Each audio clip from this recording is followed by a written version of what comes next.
வணக்கம் ஜி.கே. அஸ்ட்ரோவின் இன்று காலை 6 மணி நேரப்படி இன்றைய பஞ்சாங்கம். இன்றைய தேதி டிசம்பர் 20, 2023.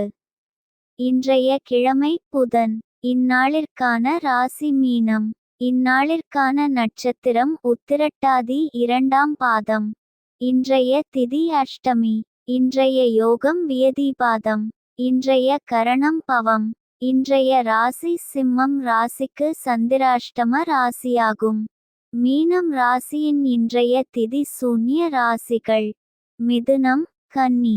உத்திரட்டாதி நட்சத்திரங்களில் செய்யும் சுப காரியங்கள்: ருதுசாந்தி, பூமுடித்தல், சீமந்தம், பெயர் சூட்டல், விருஷம் வைக்க, கோபுர ஆலயகிரகாரம்பம், கிணறு தடாகம் புதுப்பிக்க, விவாகம், அக்ஷாரபியாசம், காது குத்தல், தானியம் களஞ்சியத்தில் வைக்க, யாத்திரை போக, விவகாரம் முடிக்க, வியாதியஸ்தர் மருந்துண்ண,